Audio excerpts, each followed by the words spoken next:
Natasha and Vincent hustle out of the restaurant, hop into the Porsche, and speed back onto the highway. Natasha stays quiet and wants to stay pissed at Vincent, but she can't. What he did was risky, and he got lucky that things turned out the way they did. But that's who Vincent is. A wild card, a maverick. That's part of the reason why she fell for him 3 years ago. I thought you said you wanted to shoot out back there. You should know me better than that. I was just throwing around some testosterone. Just, showing off for you. That dumb way to try to impress someone. I had zero intent on being shot and dying on the floor of a Grain Bowl restaurant today. I had those two fuckers figured out as a couple of amateurs right away. Sure you did. So, where are we going? To the Orange County OAVUM headquarters. My home away from home. 10 minutes later, they're pulling into a strip mall parking lot. Vincent parks the Porsche. And before Natasha steps out of the car, she sees the OAVUM office. You have going to be kidding me. The quote-unquote OAVUM office is a tiny storefront situated next to a Zion supermarket on one side and a Korean barbecue place on the other. That shithole is your office? An actual OAVUM office? How is it possible? You work for a federal agency with a huge budget. What have you done? Why do you automatically assume that I've done something? Because I know you. He sighs heavily and leads her into the shithole. The office is the size of a one-car garage. There's ancient government-issue office furniture that looks like it's from the 1950s. The place is pretty sparse. A desk, a chair, a file cabinet. There is no flooring cover, just an unadorned cement slab, a corkboard with takeout menus pinned to it. Natasha points to several water bottles on the floor in the corner, behind the desk. They're filled with yellow liquid. Please tell me that they aren't filled with what I think they fill with. It's a long fucking walk to the Zion restroom. Seriously, Vincent? What have you done to deserve this indignity? He doesn't answer, and is focused instead on the open laptop, which is the only thing on his desk. He gets his face close to it, scrutinizing the screen, the keyboard, the peripherals. He then checks the desk drawers. Vincent? He puts his index finger to his lips, the universal sign for don't say a word, then leads her out of the office to go sit at the outdoor table of the Korean barbecue place. It looks like I had an uninvited visitor. How do you know? I have a pretty good geographical memory, including on a small scale, like say the angle of the laptop screen that I keep it at, or the distance of the keyboard to the edge of my desk, or how the file folders in the lower right-hand drawer aligns tightly against the left-hand corner. Vincent, are you taking anything for your OCD? Funny. Anyway, whoever was here wasn't exactly careless, but was sloppy enough. Maybe these are the same guys who came after you. Maybe they've now connected the dots to me. No way. I was careful. Who else then? Foreign agency? After the same thing? You mean like China? Or fucking Russia?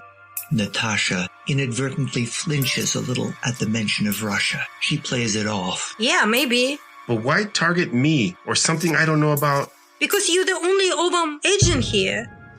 So if Orange County is epicenter of the alien conspiracy, it would make sense to target you as a potential information. How plausible do you think your sister's story is? I don't know. 50-50 at this point? Maybe? She's not a bullshitter. But she had her issue with a man, specifically in regards of making bad choices in them. So I don't know if this Misha guy who's telling you told tales or not. but she claims she have gotten a telepathic message from Misha about where he was being taken. And here we are.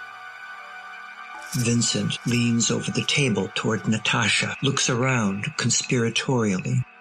At the OAVUM Christmas party years ago, I met this female agent who was high up in the department food chain.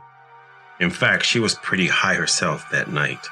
Vincent, please tell me that you didn't take advantage of a woman who was heavy under the influence. Not in the way that you're thinking. You know, it really hurts my feelings about some of the things you think I'm capable of doing, Natasha. Oh, please, go on with your story already. Anyways, this agent got really chatty, jumping from one subject to another, mostly about shit I didn't care about.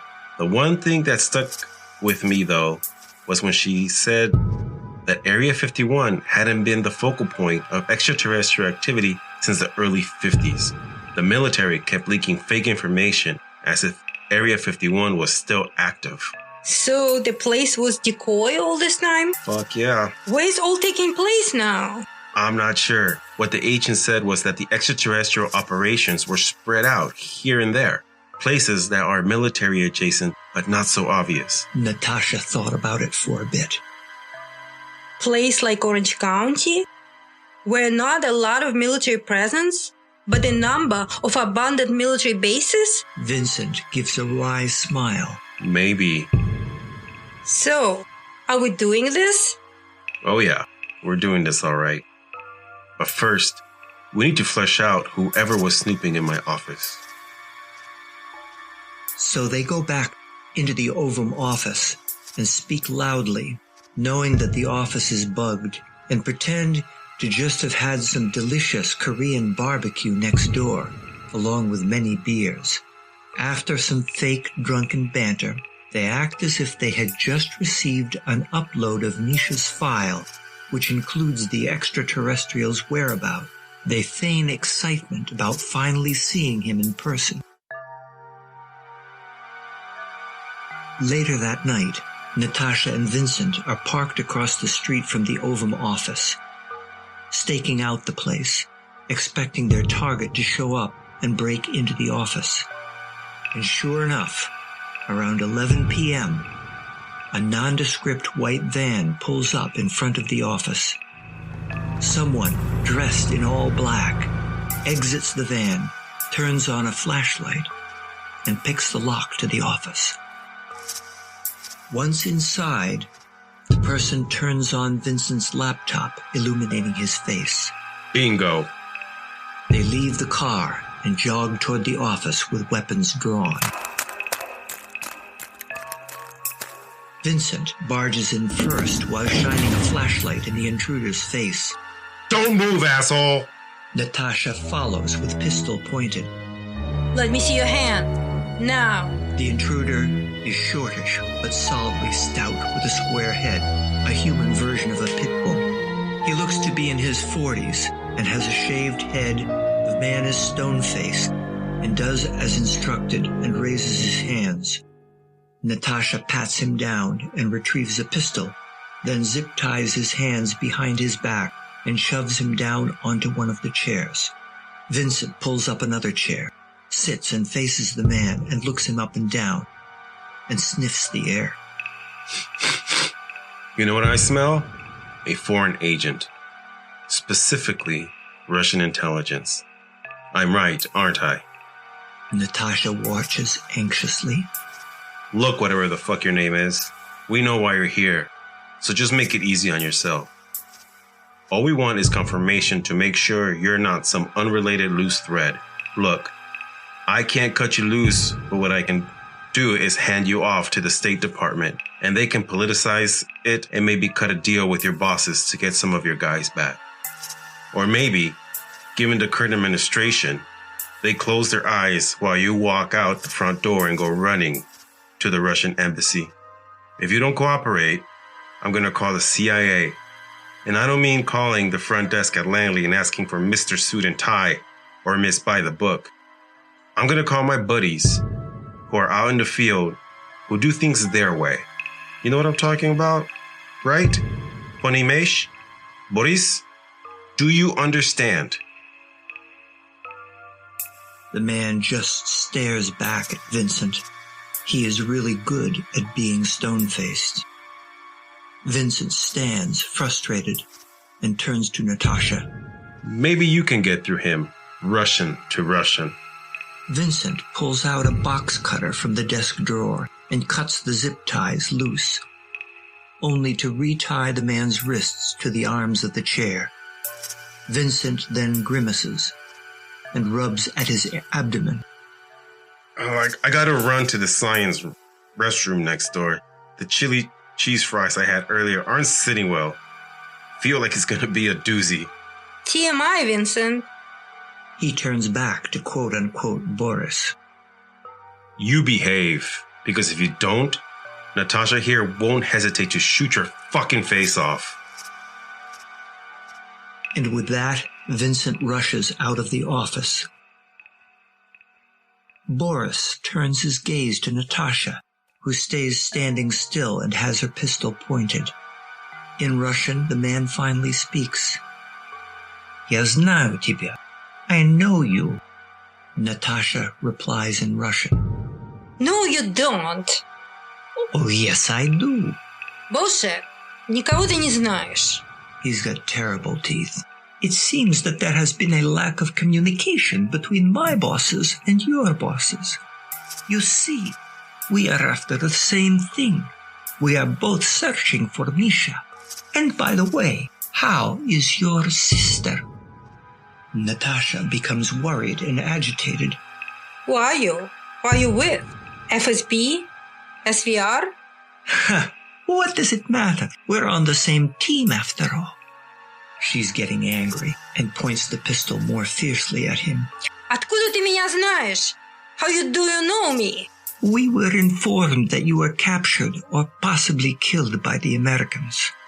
Fake news, I guess. Someone high up did not want the trail to go cold. So here I am. Now there are too many cooks in the kitchen. Natasha worriedly looks over her shoulder toward the storefront door. Don't be concerned. I won't blow your cover. This friend of yours, he's the only one who knows you're here in Orange County, correct? She nods. When he comes back, shoot him with my pistol. Her gaze goes to Boris' weapon on the desk. You were never here. I was never here. A mystery for the Americans to be distracted by. We contact our people and wait for further instructions. Problem solved. Natasha walks to the desk, places her weapon down, and picks up Boris' pistol. That's a good girl. No one, except my handler, is supposed to know about me. Not even you. That means you're a threat. What? Don't be stupid. And Vincent is going to lead me to Misha.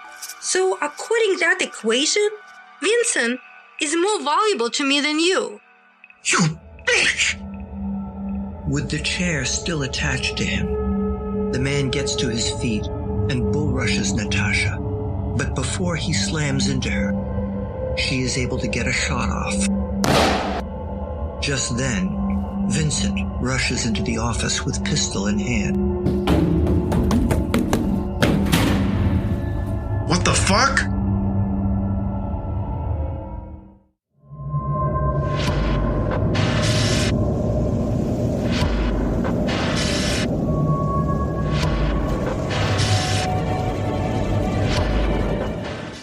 Deep State Dossier Podcast is a production of Radio Juice Media. To learn more, go to our website, radiojuicemedia.com. The story was written by Casey Pope and produced by Mariana Baker. The podcast was narrated by Harold Baker. The voice actors are Tori and Hugo Chacon and Mariana Baker. Music composed and performed by Daniel Kaplan. Photography by Luke Aronson. If you like this podcast, you might also enjoy Casey's novels, available on Amazon, or visit his website at fugitivejuicemedia.com. Support Deep State Dossier on Patreon at patreon.com/deepstatedossier for a whole bunch of exclusive stuff. If you enjoyed the show, please rate us 5 stars and leave a nice review. For more information, including supporting material for each episode, visit radiojuicemedia.com, Facebook, Instagram, and Twitter. Thanks for listening.